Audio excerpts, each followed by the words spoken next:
The rain hammered against the bay windows of Celestia, the kind of exclusive restaurant where a single glass of wine cost more than my weekly grocery budget. I could hear it even through the thick glass, a relentless percussion that matched the ache spreading through my lower back. 7 hours into my shift, and the leather soles of my cheap work shoes had worn so thin I could feel every groove in the marble floor beneath my feet. I balanced the tray of champagne flutes against my hip, weaving between tables draped in cream linen. The air smelled of truffle oil, aged wine, and money. So much money it seemed to have its own scent. Something sharp and clean that made my second-hand uniform feel even more conspicuous. The fabric pulled tight across my shoulders, where I'd mended a tear last week, and I prayed it would hold through the rest of the night. "Excuse me," I murmured, slipping past a woman whose diamond bracelet probably cost more than my student loans. She didn't even glance up. That's what I'd become in places like this. Invisible.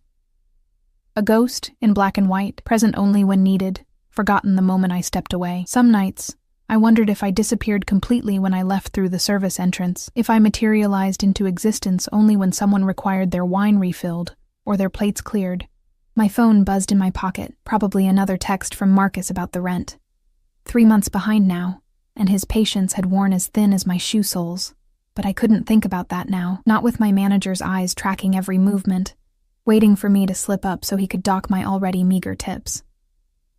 I was replacing empty glasses at table 7 when the atmosphere shifted. It started as a murmur near the entrance, a ripple of awareness that spread through the dining room like wind across water. Conversations faltered. The woman with the diamond bracelet actually looked up. Even the string quartet in the corner seemed to play softer, as if the music itself had learned deference. I didn't turn around immediately. I'd learned that curiosity cost time, and time cost tips. But I felt it. A change in air pressure, a presence that made the hair on the back of my neck rise beneath my ponytail. "Clear the private dining room," my manager hissed, appearing at my elbow. His cologne mixed poorly with the kitchen smells clinging to my uniform, garlic and desperation. "Now, VIP just arrived." I glanced toward the entrance as I gathered the empty glasses. 3 men in dark suits had entered first, their eyes scanning the room with the kind of systematic precision I'd only seen in movies. Security. Real security. Not the bored bouncer type, but the kind that made you believe they could kill you with a dessert fork and make it look like an accident. Then he walked in. I don't know what made me stop. Maybe it was the way everyone else had already stopped, their attention drawn to him like metal to a magnet. Maybe it was the way the light seemed to bend around him. Or maybe I was just exhausted enough that my brain had started playing tricks. He was young. Younger than I'd expected from the security detail and the obvious deference. Late 20s, perhaps 30 at most. Dark hair swept back from a face that belonged on a magazine cover, all sharp angles and strong jaw, but it was his eyes that caught me, even from across the room, dark, calculating. The kind of eyes that saw everything and forgot nothing. He wore a black suit that probably cost more than my car, if I still had a car. The fabric draped perfectly across broad shoulders, tailored with the kind of precision that announced wealth without screaming it. A crisp white shirt, open at the collar. No tie. Even his casual defiance of formality seemed intentional, powerful. I realized I was staring when a champagne flute slipped from my grip. Time fractured into slow motion, the crystal tumbling, catching light, my hand reaching out uselessly. The glass shattered against the marble floor with a sound like a gunshot in the sudden quiet.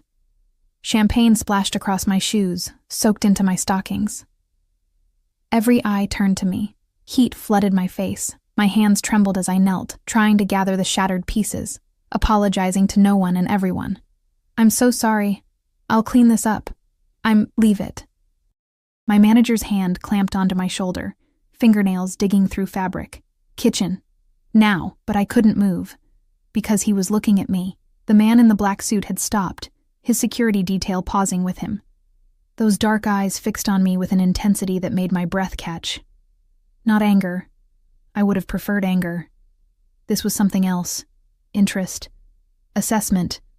The way a predator might study prey before deciding whether the chase would be worth the effort. Someone in his group said something low and urgent. He didn't respond, didn't break eye contact with me. One of his men stepped forward, and I saw the subtle bulge under his jacket. A weapon. These weren't businessmen or celebrities. This was something darker. Something that made my instincts scream danger even as my rational mind tried to catalog and categorize. A bead of champagne dripped from my fingertips onto the broken glass. I said kitchen. My manager yanked me to my feet, hauling me backward. The spell broke. The man turned away, guided toward the private dining room by his security. But just before he disappeared through the velvet curtains, he glanced back. Our eyes met for a fraction of a second. Then he was gone, and I was being shoved through the swinging doors into the harsh fluorescent brightness of the kitchen. What the hell were you thinking? My manager's face had gone red, spittle gathering at the corners of his mouth. Do you know who that is? Do you have any idea what kind of trouble? I'm sorry, I interrupted, my voice smaller than I wanted it to be. It was an accident. I'll pay for the glass. I'll pay for it. You think that's the problem? He laughed, sharp and humorless. That was Dante Moretti. Dante. Moretti. The name meant nothing to me but the way he said it. Like an incantation, like a curse, made my stomach tighten. I don't... Get out, he said. You're done for the night.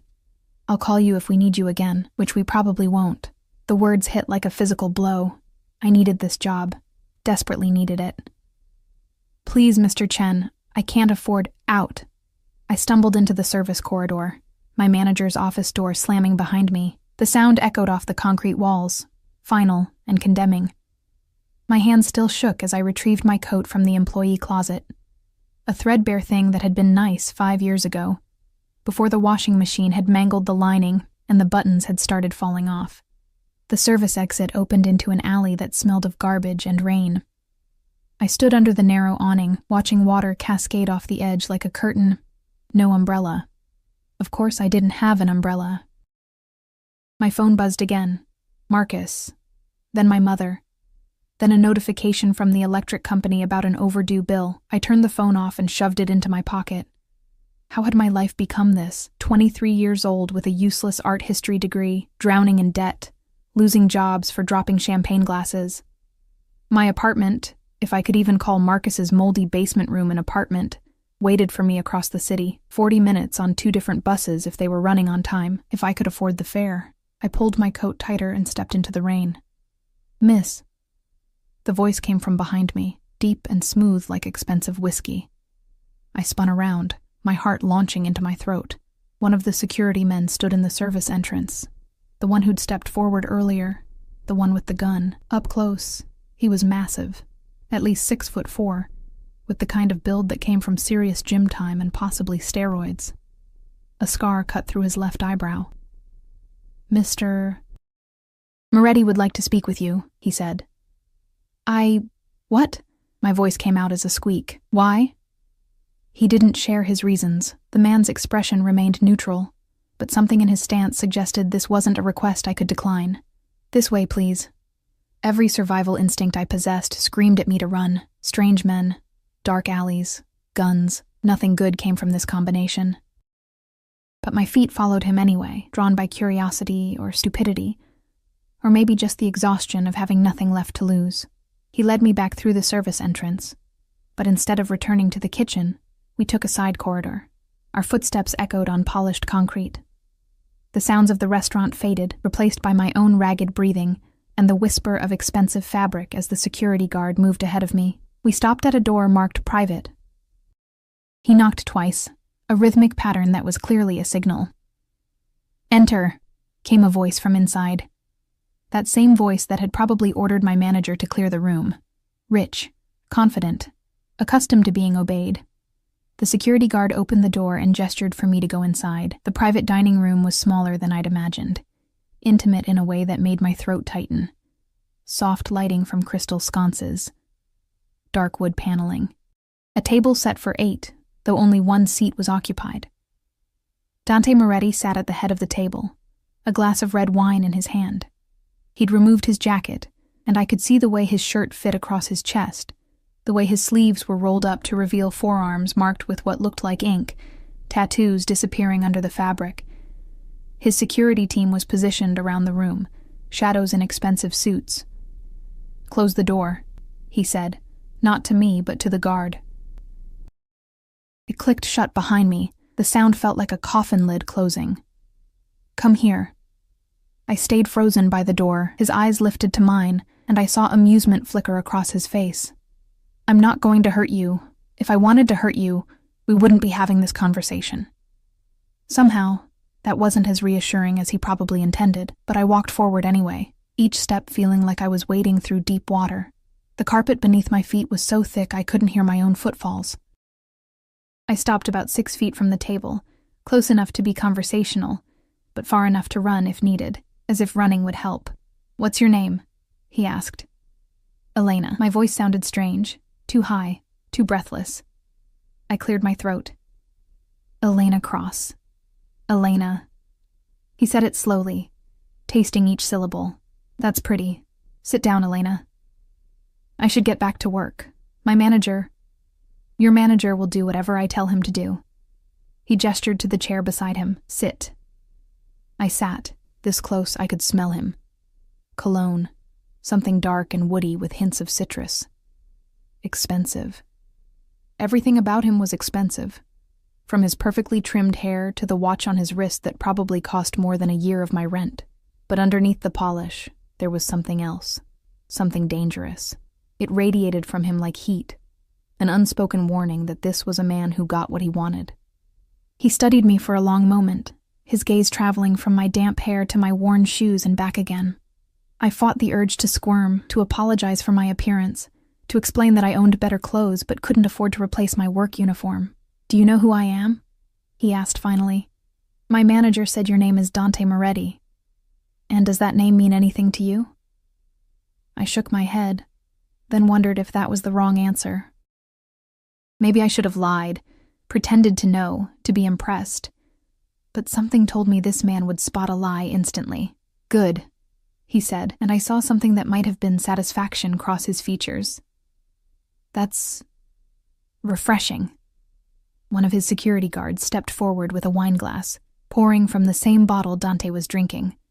The guard set it in front of me without a word, then retreated to his position by the wall. "I don't drink," Dante said. "You look like you need it." He wasn't wrong. My hand still trembled slightly as I lifted the glass. The wine was rich and complex, probably worth more than I made in a week. It slid down my throat like liquid velvet, warming me from the inside. "Better?" he asked. "Yes. Thank you." I set the glass down carefully, terrified I might drop it too. "Mr. Moretti, I don't understand why." "Do you have a boyfriend, Elena?" The question hit me like a slap. I blinked, certain I'd misheard. "What? A boyfriend?" His voice remained casual, but something had shifted in his posture. A tension that hadn't been there before. "Do you have one?" Not yet." The words left my mouth before I could think about them. Not yet. As if I were planning to acquire one soon, as if I had prospects waiting in the wings, instead of an empty apartment and mounting debt.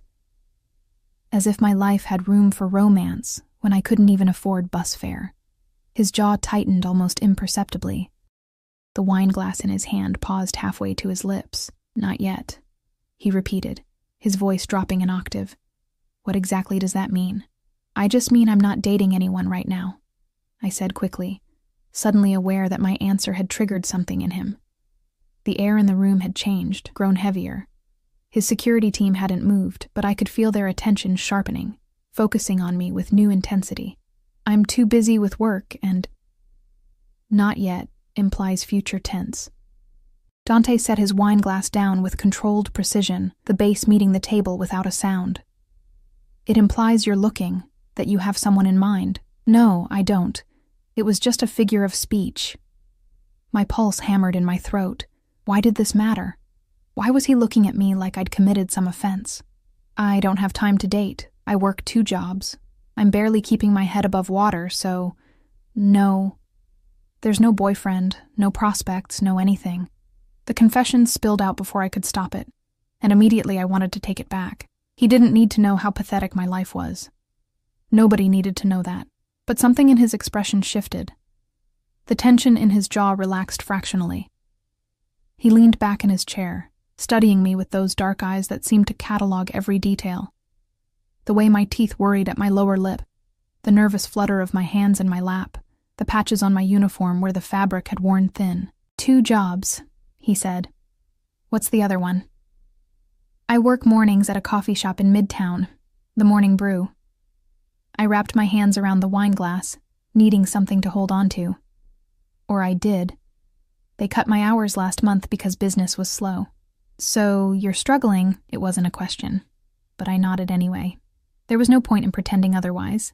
He could probably calculate my net worth just by looking at my shoes. And your family? They can't help?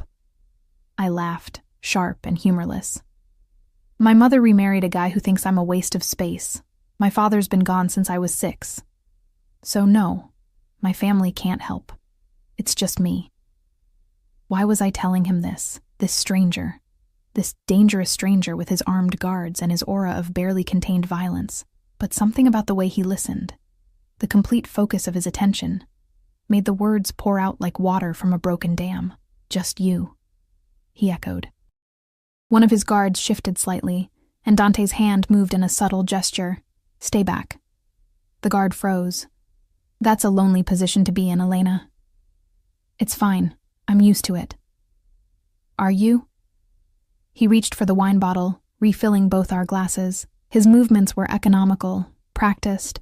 Everything he did seemed intentional, calculated. You work yourself to exhaustion in places where people don't even see you.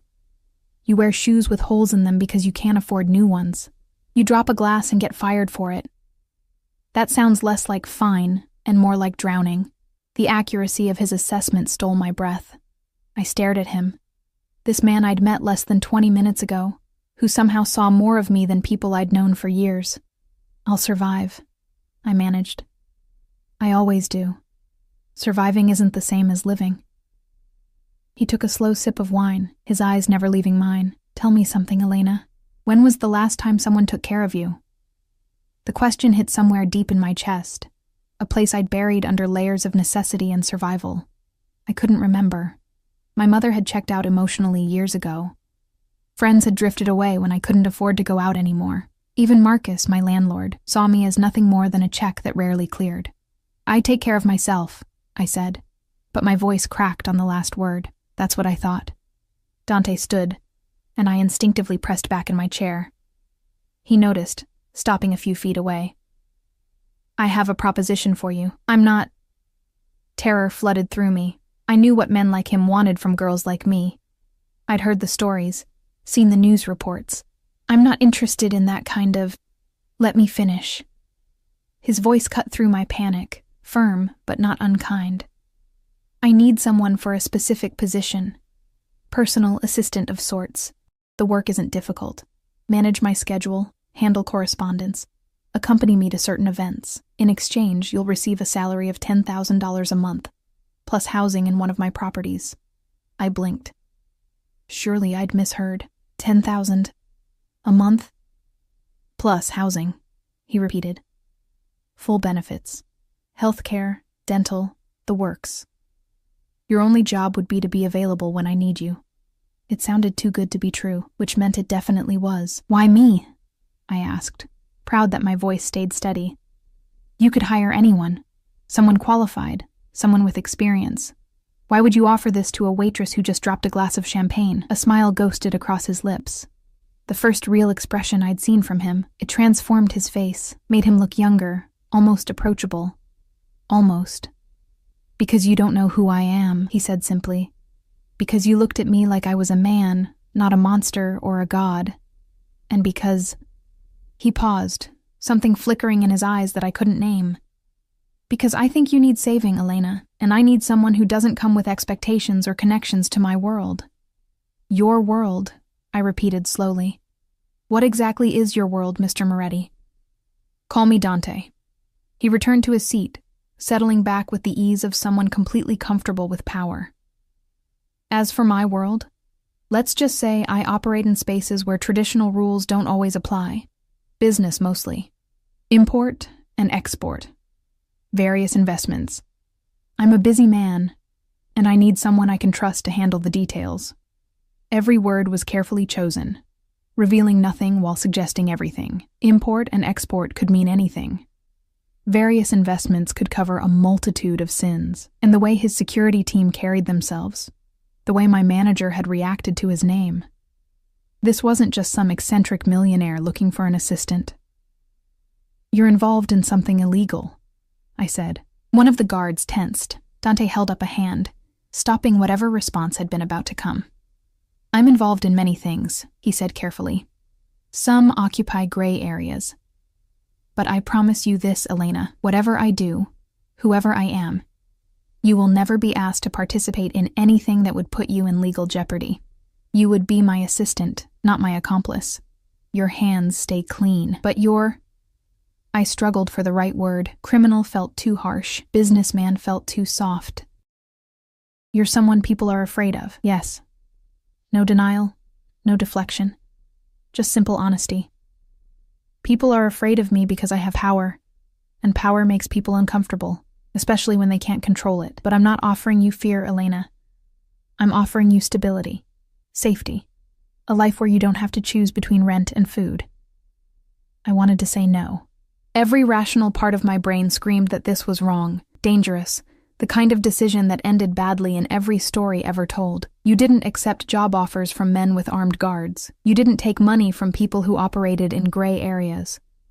But God, I was so tired.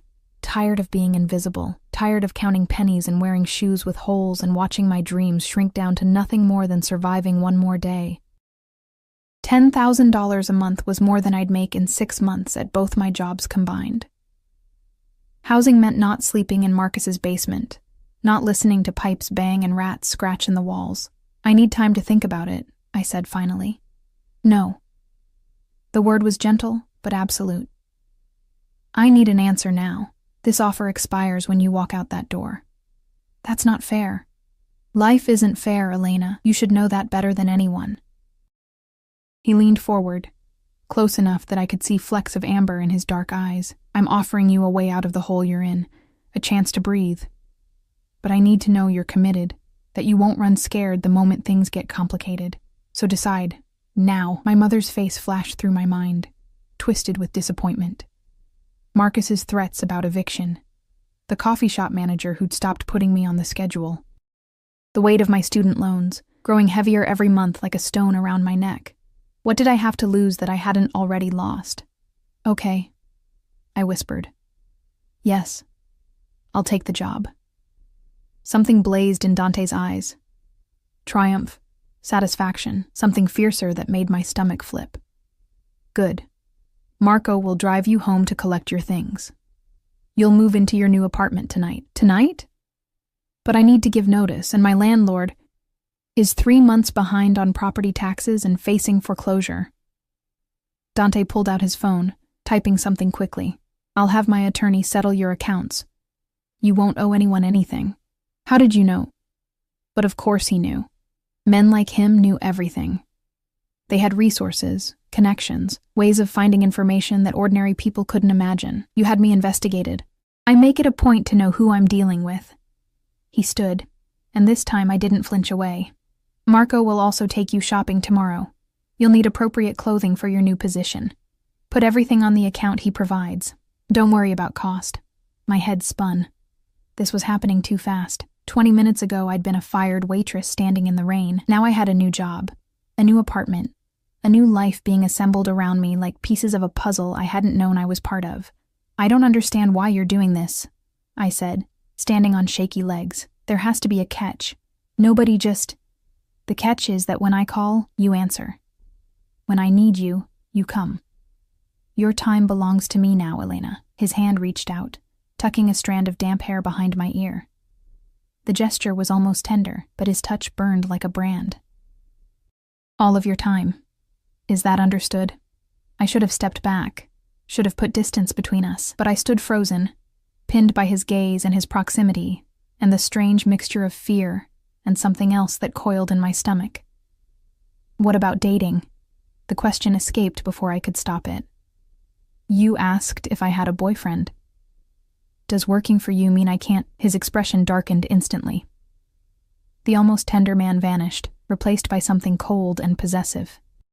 His hand moved from my hair to my chin, tilting my face up to meet his eyes. "You said, 'Not yet,'" he murmured, his voice dropping to something dangerous. "That implies you're open to the possibility that someone might catch your interest, that you might give your attention to someone other than me." I didn't mean... Here's what you need to understand." His thumb traced along my jawline, a gesture that should have been gentle, but felt like a claim. "I don't share, Elena. What's mine stays mine, and as of this moment, you're mine. Your time, your attention, your future plans for boyfriends, all mine." "That's not... You can't just..." "I can." His eyes held mine, unflinching. "I am. If that's a problem, walk away now. Return to your moldy basement and your minimum wage jobs and your slow spiral into nothing. But if you stay, if you accept what I'm offering, then you accept all of it, including this." His fingers tightened fractionally on my chin. Not enough to hurt, but enough to make his point crystal clear. I should have been terrified, should have thrown the wine in his face and run for the door. Instead, I felt something else entirely, a sick thrill that I didn't want to examine too closely, like standing at the edge of a cliff, knowing you shouldn't jump but feeling the pull anyway. "I'm not property," I said, proud that my voice didn't shake. "No," he agreed. "You're not property. You're mine. There's a difference." "I don't see how..." "You will." He released me, stepping back. The loss of his touch felt like a physical thing, a vacuum where warmth had been. "Marco will take you home now. Pack light. Everything you need will be provided." He turned away, dismissing me with the gesture. One of the guards, Marco, apparently, appeared at my elbow, ready to escort me out. "Wait," I said. Dante glanced back, one eyebrow raised. "What if I meet someone before... whatever this is? What if I already have feelings for someone?" It was a lie. I had no one, felt nothing for anyone except a vague loneliness that had become so familiar I barely noticed it anymore. But I needed to know how far his control extended, how tight this new cage would be. His jaw clenched. He crossed the distance between us in 2 strides, backing me against the wall so fast my head spun. His hands slammed against the paneling on either side of my face, caging me in. "Do you?" he demanded, his voice razor-sharp. "Is there someone?" "No," I admitted, hating how small I sounded, "but there could be. Someday. You can't expect me to just..."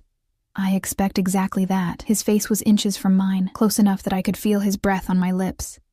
"You belong to me now, Elena, every minute of every day. And if I find out you've been looking at other men, thinking about other men, even dreaming about other men..." He paused, and I saw something feral flash in his eyes. "Well, let's just say you won't like the consequences." "That's insane," I breathed. "Probably." A dark smile curved his lips. "But you already said yes, and I don't give second chances." He pushed away from the wall, leaving me shaking. Marco's hand appeared in my peripheral vision, gesturing toward the door. I followed him on numb legs, my mind reeling. What had I just agreed to? What had I just become? At the door, I looked back one last time. Dante had returned to his seat, his wine glass in hand, but his eyes tracked my every movement. Possessive, hungry. Like I was something he'd hunted and captured, and had no intention of ever releasing. The door closed behind me with a soft click, and I knew, with bone-deep certainty, that my life had just changed forever. The apartment Marco drove me to wasn't an apartment. It was a penthouse that occupied the entire top floor of a building in the financial district. Floor-to-ceiling windows overlook the city, light spreading out like a carpet of stars. Marble floors, modern furniture that looked like it belonged in a museum, a kitchen with appliances I didn't even know the names for. "Mr. Moretti had it prepared for you," Marco said, setting down the single garbage bag that contained everything I owned. Against the backdrop of luxury, it looked even more pathetic than usual. "The closet has some basics until you go shopping tomorrow. I'll pick you up at 9. Then he left, and I was alone in a space that cost more per month than I'd earned in my entire life. I didn't sleep that night. I wandered from room to room, 3 bedrooms, each larger than Marcus's entire basement, touching surfaces to confirm they were real. The bathroom had heated floors and a tub big enough to swim in. The walk-in closet held exactly what Marco had promised, basics. Except these basics were cashmere and silk, designer labels I recognized from magazines, everything in my size.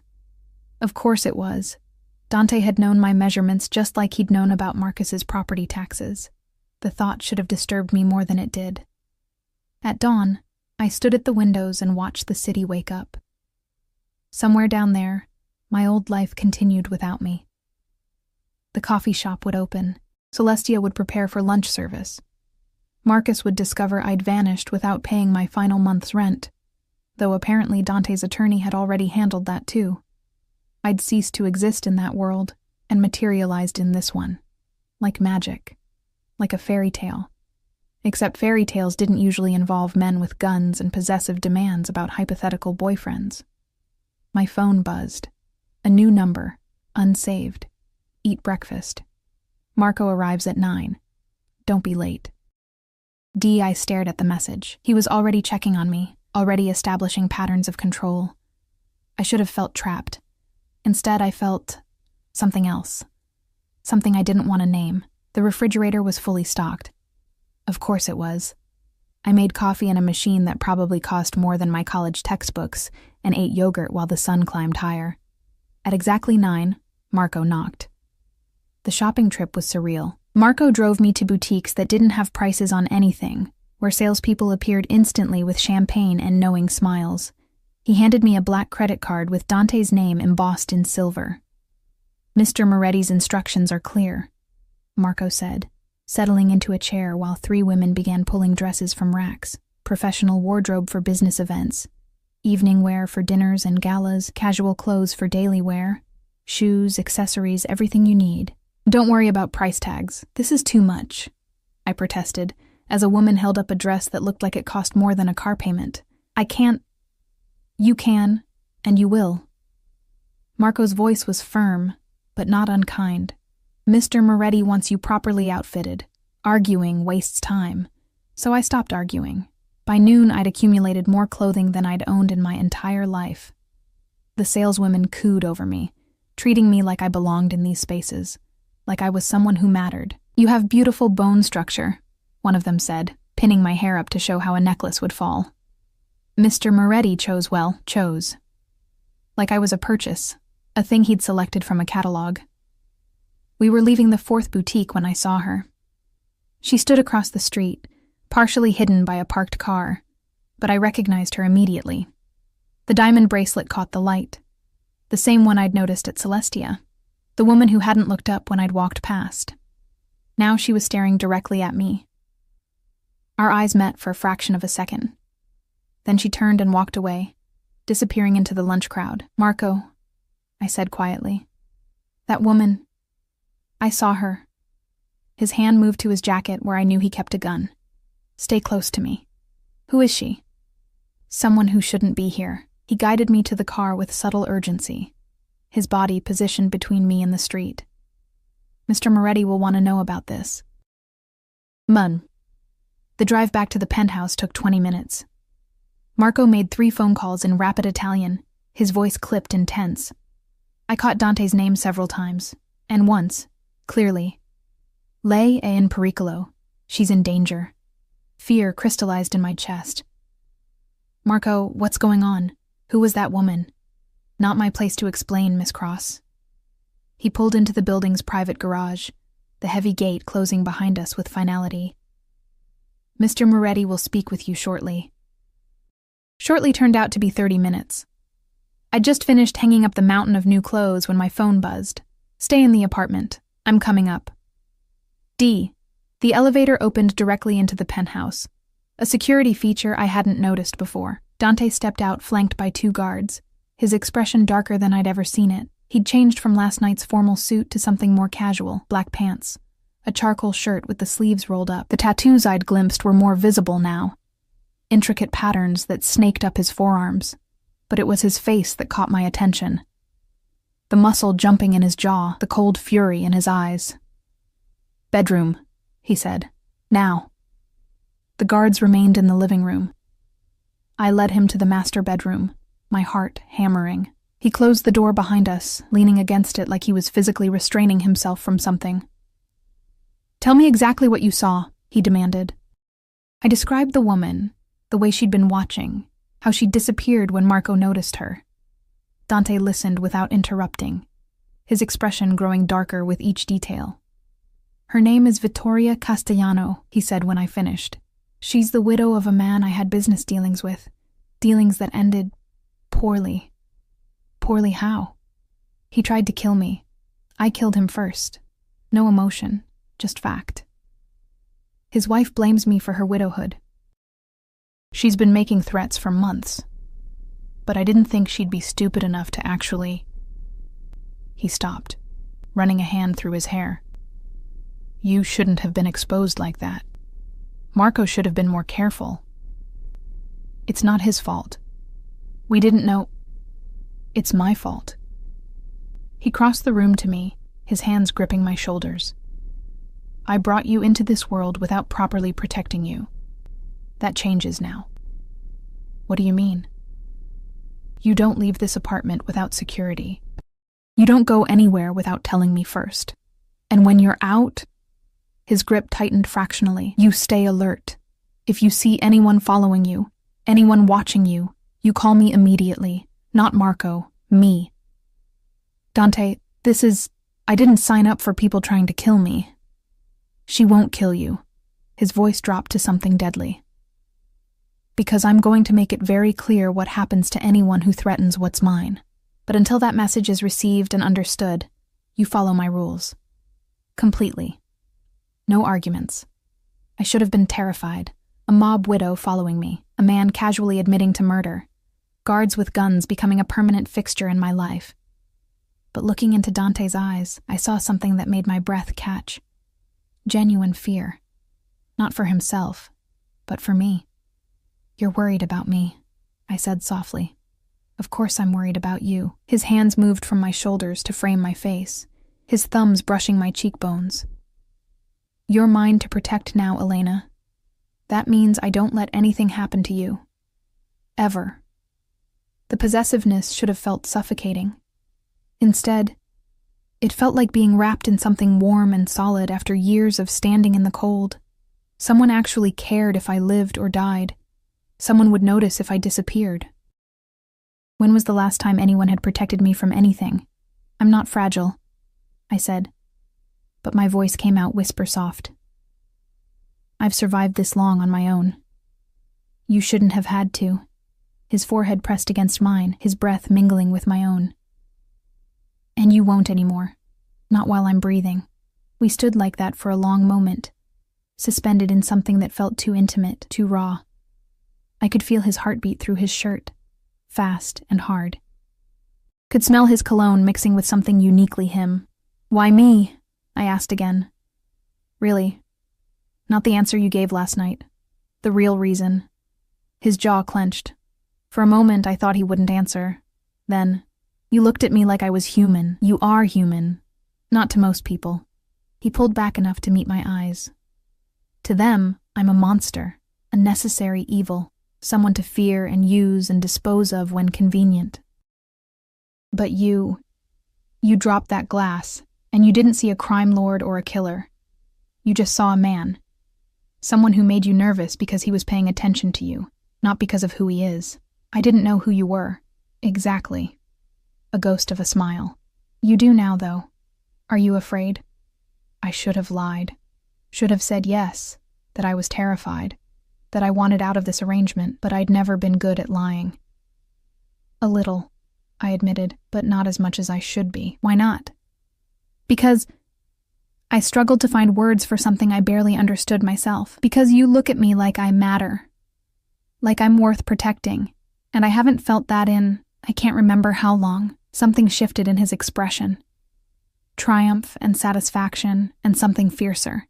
His hand slid to the back of my neck, his fingers tangling in my hair. "You matter," he said, his voice low and intense. "To me, you matter more than you should, more than is smart or safe. And that's a problem, Elena. Because I don't do things halfway. When I want something, I take it. When I claim something, I keep it, and I've claimed you. I'm not a thing to be claimed. No, you're not. His grip tightened in my hair, not painful, but possessive. You're the woman who's going to drive me insane with this ridiculous notion that you could ever belong to anyone else.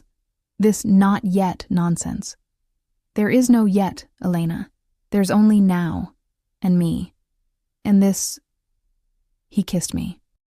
It wasn't gentle or tentative or any of the things a first kiss should be.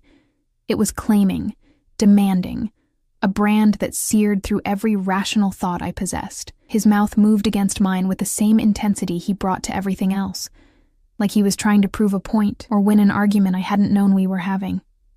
I should have pushed him away, should have reminded him about professional boundaries and appropriate employer behavior. Instead, my hands fisted in his shirt, pulling him closer. He made a sound low in his throat, satisfaction, hunger. His arm wrapped around my waist, lifting me slightly as he deepened the kiss. I felt dizzy, overwhelmed, like I was falling and being caught simultaneously. When he finally pulled back, we were both breathing hard. That, he said roughly, is why there's no not yet. Because I've decided you're mine, and I don't change my mind. You can't just decide. He released me slowly, watch me, like he didn't trust himself to let go. I have business to handle. Vittoria needs to understand that touching you means death. Marco will stay here with you until I return. I don't need a babysitter. You have one anyway. He headed for the door, then paused. Oh, and Elena, don't even think about testing me on this. No going out alone. No meeting friends. No anything without clearing it with me first. Because if I find out you've put yourself at risk... His eyes held mine, deadly serious. You won't like the consequences. Then he was gone, the elevator doors closing behind him. I sank onto the bed, my fingers touching my lips. They still tingled from his kiss. My whole body felt electrified, like I'd grabbed a live wire and couldn't let go. What had I gotten myself into? My phone buzzed. Another message from Dante. Get used to being protected. Get used to being watched. Get used to being mine. Because I'm never letting you go. D. I stared at the words, my heart racing. A normal person would have been terrified. But I wasn't normal anymore. I was something else now, something that belonged in Dante's world of shadows and danger and possessive claims.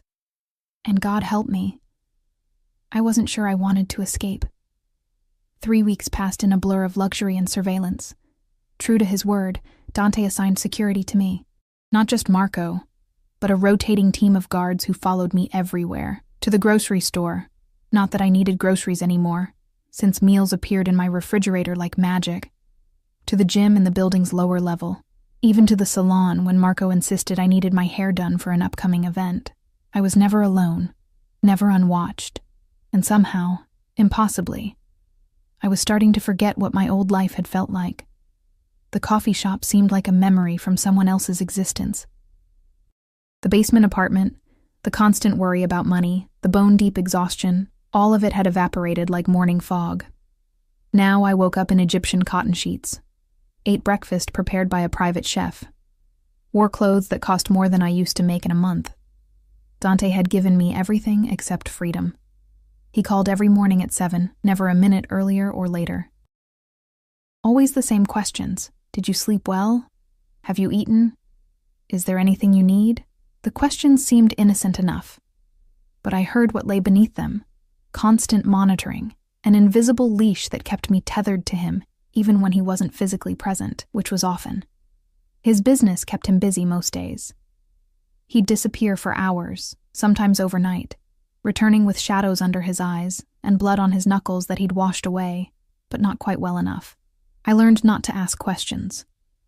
Learned that his world operated by rules I didn't understand and probably didn't want to, but at night, he came to the penthouse, never with warning. The elevator would open around 10 or 11, and he'd be there, suit jacket discarded, tie loosened, looking simultaneously exhausted and wired. He'd pour himself scotch from the bar, settle onto the couch, and motion for me to sit beside him. We'd talk. About nothing and everything, books I'd read, places I'd traveled before. Money became an issue. Dreams I'd had before survival became my only goal. He listened like every word mattered. His dark eyes fixed on my face with that same intensity that had captured me in the restaurant, and sometimes he'd pull me into his lap and kiss me until I forgot why I'd ever thought resisting him was possible. But he never pushed further, never took more than those devastating kisses that left me trembling and confused, like he was waiting for something, permission maybe, or surrender. I wasn't sure which I was more afraid to give. "You're thinking too hard," Dante said one evening, his fingers tracing patterns on my knee. We sat on the terrace, the city spread below us like a living painting. "I can see your mind working. What's bothering you?" "Nothing," I lied. His hand stilled. "Don't do that. Don't hide from me. I'm not hiding. I'm just—" I struggled for words. "I don't understand what this is, what we are. You say I'm yours, but you haven't— we haven't— haven't what?" His voice dropped, dangerous and amused. "Haven't fucked?" Heat flooded my face. I wouldn't have put it that way, but yes. Because once I have you that way, Elena, there's no going back. He turned me to face him, his hands firm on my waist. "Right now, you could still walk away. You could still convince yourself this is just a job, that I'm just your employer, that what you feel for me is gratitude or fear or anything, except what it actually is." "And what is it?" I whispered. "Obsession." His thumb traced my lower lip. "Recognition. The acknowledgement that you belong to me in ways that have nothing to do with money or protection. But once we cross that line, once I make you mine in every sense of the word, you'll never be able to pretend otherwise." My breath caught. "You say that like you know what I feel." "I do know." His eyes bored into mine, because I feel it too, this sick, twisted need to possess you completely. To mark you so thoroughly that every other man knows to stay away. To keep you locked in this tower like some fairy tale princess, except I'm no prince, Elena. I'm the dragon. Dragons don't protect princesses. This one does. He kissed me softly, a contrast to his harsh words. This one burns down anyone who threatens what's his. As if summoning the devil, his phone buzzed. He pulled it out, his expression darkening as he read the message. "What is it?" I asked. Vittoria made her move. He stood, already texting back. "She hired someone to break into one of my warehouses. Tried to frame it as a police investigation. Get me arrested on weapons charges. Did it work? Of course not." He smiled, cold and predatory. "I have judges and police captains on my payroll, but she's getting bolder, more desperate. Which means more dangerous, fear twisted in my stomach. She's still after you. After us," he corrected. "She knows the fastest way to hurt me is through you. Which is why—" He paused, studying me carefully. "You're coming with me tomorrow night. Coming where?" "To a meeting. With families who operate in the same circles I do. It's time they met you. Time they understood that you're under my protection. That hurting you means declaring war on me." The word families carried weight I didn't fully understand, but I caught the implication. Other crime lords, other dangerous men with their own territories and rules and vendettas. "Is that safe?" I asked. "Safer than leaving you here." He cupped my face in his hands. "I can't protect you if I can't see you. And after tomorrow night, everyone will know. You belong to Dante Moretti. Touch you, and they die." There was something almost romantic in the way he said it, like a declaration of love filtered through violence and possession. "What do I need to do?" I asked. "Wear the red dress Marco picked up yesterday. Stay beside me. Let them look but never touch, and trust that I won't let anything happen to you." "I do trust you," I realized aloud. "I shouldn't, but I do." "Good." He kissed my forehead, gentle and possessive, "Because tomorrow night, the entire underworld is going to see exactly who you are to me. And there's no coming back from that, Elena. Once they know, once it's public, you're mine forever. Is that understood?" I should have said no. Should have demanded he take me somewhere safe, somewhere far from mob meetings and rival families and women who wanted revenge. But looking into his eyes, seeing the fierce protectiveness mixed with absolute certainty. I found myself nodding. "Yes," I whispered. "I understand." My perfect girl. The praise sent warmth through my chest. "Now go inside and rest. Tomorrow's going to be a long night." The dress was stunning, blood-red silk that clung to every curve and fell to the floor in a cascade of fabric. Marco had somehow known my exact measurements, down to the last inch. With it came shoes that made my legs look endless, and jewelry that probably cost more than my old car. A stylist arrived at 4 to do my hair and makeup. She transformed me into someone I barely recognized, sophisticated, elegant, dangerous in my own right. The woman in the mirror looked like she belonged in Dante's world. Maybe I was starting to. Dante arrived at 7, flanked by 4 guards. He stopped in the doorway when he saw me, his expression shifting from business to something predatory. "Cristo," he breathed. "You're going to start a war looking like that. Is that a good thing or a bad thing?" "Both." He crossed to me, his hand settling possessively on my waist. "Every man there is going to want you. And I'm going to have to remind them that wanting and having are very different things." The drive to the meeting took 40 minutes, heading out of the city into countryside I'd never seen before. We pulled up to a massive estate. Mansion didn't begin to cover it. It sprawled across manicured grounds, lit up like a castle from a dream, or a nightmare. "Stay close to me," Dante murmured as Marco opened our door. "Don't speak unless spoken to. Don't drink anything I haven't approved. And if anyone makes you uncomfortable, you tell me immediately. You're making this sound very dangerous." "It is dangerous." His hand found mine, squeezing gently. "These people are predators, Elena. They'll smile and compliment you while calculating how to use you against me. Your only job tonight is to be beautiful and untouchable. Can you do that?" I nodded, though my heart hammered against my ribs. Inside, the mansion was even more impressive. Marble everywhere, crystal chandeliers, artwork that belonged in museums. And people. So many people. Men in expensive suits, women dripping in diamonds, everyone beautiful and polished and radiating the kind of power that came from violence and money in equal measure. They all turned when we entered. Dante's hand tightened on my waist as whispers rippled through the room. I caught fragments of conversation in multiple languages: Italian, Russian, Spanish. My name wasn't mentioned, but I felt myself being assessed, catalogued, judged. "Dante!" A man approached, arms spread in greeting. He was older, maybe 60, with silver hair and a smile that didn't reach his eyes. "Finally, you grace us with your presence, and you brought a guest." "Elena," Dante said, his voice carrying an edge of warning. "This is Giovanni Russo. He controls the ports on the east side." "Enchanted," Giovanni said, taking my hand and kissing it. His lips were cold, reptilian.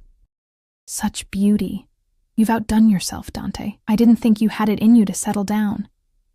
"I haven't settled." Dante pulled me closer, removing my hand from Giovanni's grasp. "I've claimed. There's a difference." "Indeed." Giovanni's eyes raked over me in a way that made my skin crawl. "Well, congratulations. Though I hope you're prepared for the complications that come with keeping such a prize." "I'm prepared for anything," Dante said flatly. We moved through the room, repeating variations of the same conversation. Each man Dante introduced me to assessed me with calculating eyes. Each woman stared with barely concealed jealousy or contempt. I smiled and stayed silent, playing my part as Dante's beautiful accessory, until she walked in. Vittoria Castellano was stunning in a way that went beyond physical beauty. She wore mourning black that should have looked somber but instead looked lethal. Dark hair swept up to reveal a long neck. Red lips curved in a smile that promised violence. The room went quiet. "Dante," she said, her voice carrying across the space. "How wonderful to see you. And this must be your new pet." Dante's entire body went rigid. His hand on my waist turned to iron. "Vittoria," he said carefully, "you weren't invited." Giovanni extended his hospitality. She glided closer, her heels clicking on marble. "After all, we're all family here, aren't we? United by business and blood." Though some of us have spilled more blood than others.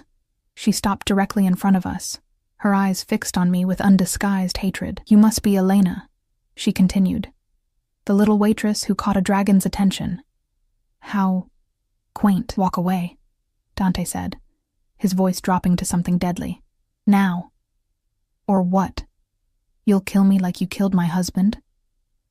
Her smile widened. In front of all these witnesses? I don't think so, Dante. Even you aren't that brazen. Test me. The air between them crackled with violence. I could feel Dante's muscles coiling, preparing for something. Around us, people backed away, creating space. Marco and the other guards moved closer.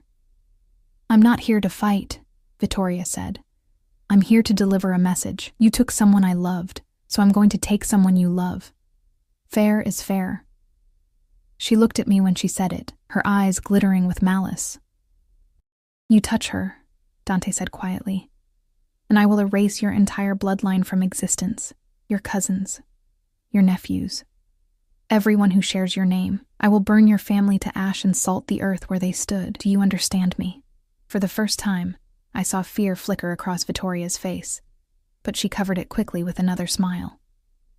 We'll see, she said. Then she turned and walked away, disappearing into the crowd. Dante immediately turned to me, his hands framing my face. Are you okay? Did she hurt you? I'm fine, I said, though I was shaking. She just made a threat in front of 50 witnesses.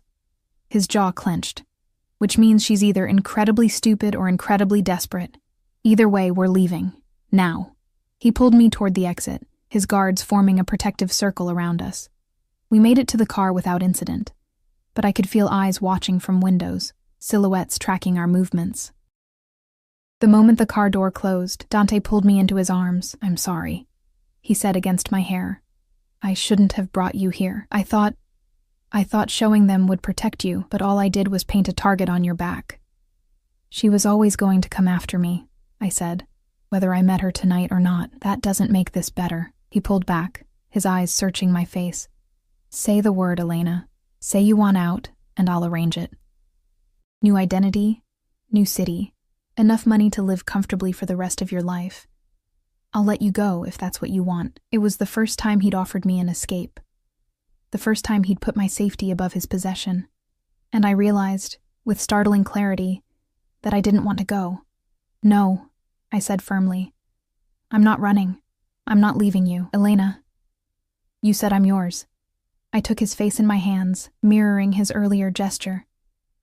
But you're mine too, Dante, and I don't abandon what's mine.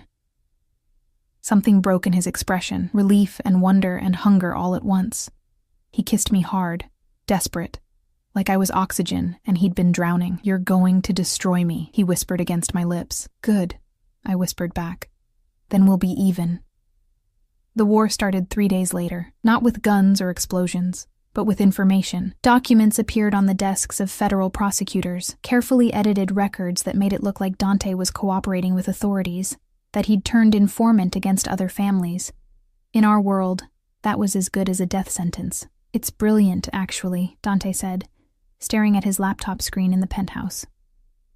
Dawn light filtered through the windows, painting him in shades of gold and shadow. He hadn't slept. Neither had I. She can't kill me directly without starting a war she'd lose, but if she makes the other families think I'm a rat, they'll do it for her. Can't you just tell them it's fake? I asked, pouring coffee with shaking hands. I can tell them. Whether they believe me is another matter. He closed the laptop with careful precision. Paranoia is currency in this world, Elena. Once doubt is planted, it grows like poison. His phone rang, then rang again, and again. Each call brought worse news. Associates distancing themselves, deals falling through, threats from people who'd been allies yesterday. By noon, Dante had retreated into cold silence, his jaw tight as he made calls and issued orders in rapid Italian. I felt useless, helpless, like I was watching him drown and couldn't reach him. Let me help, I said finally. There has to be something I can do. You can stay alive. His eyes met mine, haunted. That's the only thing I need from you right now. But staying alive became complicated when Marco burst through the door at 3 in the afternoon, his face grave. "We have a problem," he said. "The Russians are moving.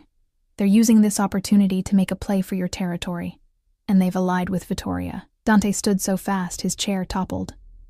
"How many?" 20 men, maybe more. They're hitting the warehouse on 5th Street right now. That's a decoy." Dante was already moving, pulling on his jacket, checking the gun at his waist.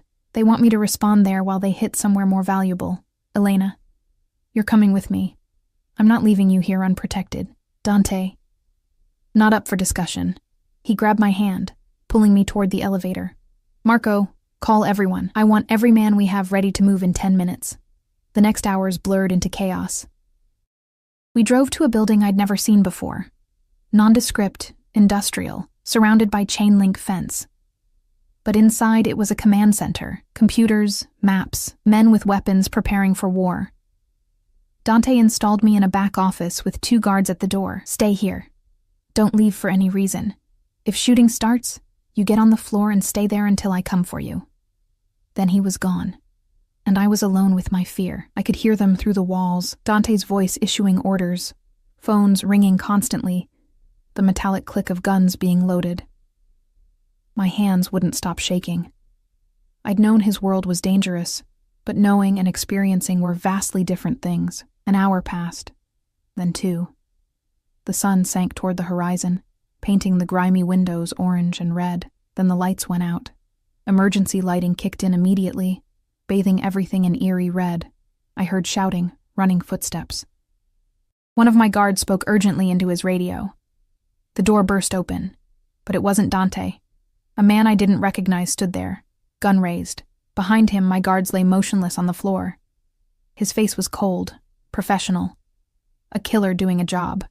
"Elena Cross," he said in accented English. "You're coming with me." "No." I backed away, looking for anything I could use as a weapon. "Dante will kill you for this. Dante will be dead by morning." He advanced into the room. "Vittoria sends her regards." I grabbed a paperweight from the desk and threw it. He dodged easily, laughing. Spirited. "I see why he likes you." He reached for me. I screamed, loud and long, hoping someone would hear. The window exploded inward. Dante came through it like an avenging angel, glass cascading around him. His gun was already up, already firing. The Russian fell, blood blooming across his chest. Dante didn't stop. He moved with lethal grace, clearing the room, checking corners, ensuring no other threats remained. Then he was at my side, his hands running over me frantically. "Are you hurt? Did he touch you?" "Elena, answer me. I'm okay," I gasped. "I'm okay. You got here in time." He pulled me against him, his heart hammering. I knew. The moment the lights went out, I knew this was the real target. I knew she'd come for you. The guards? Traitors, paid off by Vittoria. His voice was ice and fury. They're dead now. Everyone who helped plan this is dead now. But we need to move. The building isn't secure anymore. He led me through corridors slick with blood. Past bodies I tried not to look at. Marco appeared, his own gun drawn, blood spattered across his face. "The Russians are retreating," he reported. "We killed 8 of theirs, lost 3 of ours." "And Vittoria?" Dante demanded. "Gone. She wasn't with them." Dante's jaw clenched. "Find her. I don't care what it takes. Find her and bring her to me." We made it to the car, a different one, armored and bulletproof. The drive back to the penthouse felt eternal, every shadow a potential threat. Dante held my hand the entire time, his grip almost painful. Inside the penthouse, he locked us in, and finally let himself show emotion. He slammed his fist into the wall hard enough to crack the plaster. "I almost lost you," he said, his voice raw. "Another minute and—" "But you didn't." I caught his damaged hand, examining bloody knuckles. "You saved me, like you promised you would. This is my fault, all of it. Vittoria targeted you because of me, because I couldn't let you go, because I'm selfish and possessive and—" I kissed him to shut him up, not gentle this time, not tentative. I kissed him with all the fear and adrenaline and desperate relief surging through my veins. I kissed him like he'd saved my life. because he had. He responded instantly, hungrily. His hands tangled in my hair, his body pressing me against the nearest wall. The kiss turned frantic, consuming. Weeks of tension and restraint shattered between us. Elena. He groaned against my mouth. If we do this, no more talking. I pulled at his shirt, buttons scattering across the floor. No more waiting. I choose this. I choose you. Thank God. He breathed. Then he lifted me, my legs wrapping around his waist as he carried me to the bedroom. What happened next was fire and claiming, and everything he'd promised it would be. He made love to me like he was branding me, possessing me, ensuring I'd never forget who I belonged to, and I gave as good as I got, marking him with my nails, my teeth, my breathless demands for more. Afterward, we lay tangled together, my head on his chest, his fingers tracing patterns on my spine. I love you, he said into the darkness. I didn't mean to, didn't plan for it, but I love you so completely it terrifies me. Tears pricked my eyes. I love you too, even though you're a criminal and possessive and probably insane. Definitely insane, he agreed, pressing a kiss to my hair. You make me insane. So what happens now? I asked. With Vittoria, with the Russians, now I end it. His voice hardened. Tomorrow I'm calling a meeting, all the families, everyone who matters, and I'm going to make them choose. Stand with me or stand against me. Vittoria's pushed this too far. She broke the rules by coming after you. They'll see that. And when they do, I'll have permission to end her permanently. And if they don't see it, then we go to war, and I burn everything down until you're safe. The certainty in his voice should have frightened me. Instead, it made me feel cherished, protected, loved in a way I'd never experienced. I'm not leaving you, I said firmly. No matter what happens, I'm staying. I know. His arms tightened around me. You're as stubborn as I am. It's infuriating. You love it. I love you, he corrected.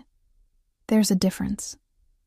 The meeting happened 2 days later at neutral ground, a hotel conference room that had been swept for bugs and weapons. Every major family sent representatives. The room crackled with tension and barely suppressed violence. Dante stood at the head of the table, me beside him. He'd insisted I be there, wanted them to see what this was really about. Vittoria Castellano broke our most sacred rule, he began without preamble. She targeted an innocent, a woman with no connection to our business, no blood on her hands. She did this solely to hurt me, and in doing so, she endangered all of us. Your woman is hardly innocent if she's involved with you, someone interjected. She's involved with me, Dante said coldly. Not with our business. She doesn't know our operations, doesn't participate in our decisions. By every definition that matters, she's a civilian. And civilians are off limits. That's been our code for 50 years. Murmurs of agreement rippled through the room. Vittoria lost her husband, another voice said. Giovanni Russo, looking uncomfortable. She has a right to grieve. She has a right to challenge me directly, Dante countered. Not to hire amateurs to kidnap Elena, not to spread lies that threaten all our operations. She wants war? Fine. But she fights me, not the woman I love. The word love hung in the air. Several faces registered surprise. You love her? Giovanni asked. Truly? With everything I am, Dante said simply, taking my hand. Which is why I'm asking for your support. Give me permission to end this war on my terms. Let me handle Vittoria without interference. In exchange, I'll settle her husband's debts to the rest of you. His territory, his assets. I'll divide them fairly among our families. The room fell silent as they calculated, weighed costs against benefits. Finally, Giovanni spoke. You would give up that much territory? For her? I would give up everything for her, Dante said, but it won't come to that. I'm offering you a fair deal. Vittoria dies. Her vendetta dies with her, and we all profit from her husband's legacy. One by one they agreed, some reluctantly, others with obvious relief. When the last vote was cast, Dante had his permission. It's done then, Giovanni said. But Dante, make it quick, make it clean. We don't need more attention from authorities. It'll be over by morning, Dante promised. He found Vittoria at her estate, alone except for 2 guards who wisely chose not to fight. She stood in her late husband's study, surrounded by memories and rage. "I knew you'd come," she said when Dante entered. I waited in the car, as he'd insisted, but Marco gave me updates over the radio. "You left me no choice," Dante replied. "He was my husband. You killed him in cold blood. He tried to betray me, tried to kill me first. I did what was necessary, and now you'll do the same to me." She laughed bitterly. "At least I'll die knowing I made you suffer. I saw your face when you thought she might die. I saw you break."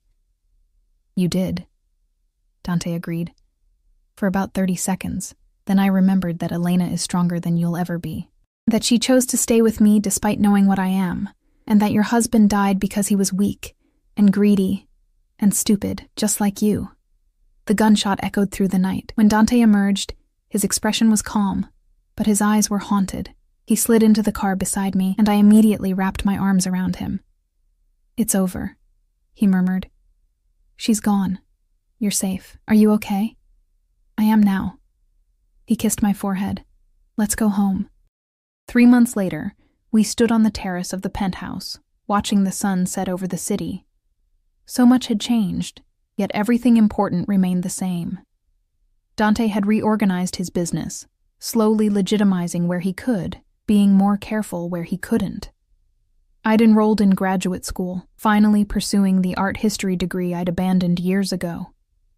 We'd found a rhythm, a balance between his world and mine. "Do you have any regrets?" he asked, pulling me against his chest. "About dropping that champagne glass?" I smiled. "Not even a little. You know what I mean." I turned in his arms, meeting his eyes. "No regrets. You gave me a life I never could have imagined. You see me, protect me, love me.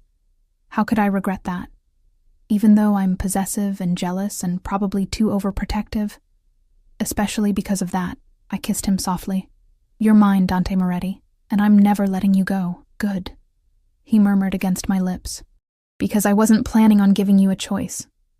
His hand moved to his pocket, pulling out a small velvet box. My heart stopped. "I know we've done everything backward," he said, opening it to reveal a ring that caught the dying light, a ruby surrounded by diamonds, blood red and stunning. "But I want to do this part right. Elena Cross, will you marry me? Will you be mine officially, legally, in every way that matters?" Tears blurred my vision. "You're not going to take no for an answer, are you?" "Absolutely not." He smiled, that rare, genuine smile that transformed his face. "But I'd like to hear you say yes anyway." "Yes," I whispered. "Yes, yes, 1,000 times yes." He slipped the ring onto my finger, a perfect fit, of course. He'd probably had it made months ago. Had been planning this moment with the same meticulous attention he brought to everything. "You're mine forever now," he said, pulling me close. "No escape clause. No, not yet. Just us. For as long as we both live. I wouldn't want it any other way." We stood there as darkness fell, 2 souls who'd found each other in the most unlikely circumstances. A crime lord and a waitress, a dragon and his princess, 2 broken people who'd somehow become whole together. The city lights sparkled below us like a promise. Of danger and beauty, darkness and light. All the contradictions that made life worth living. And in Dante's arms, I'd finally found what I'd been searching for all along. Home.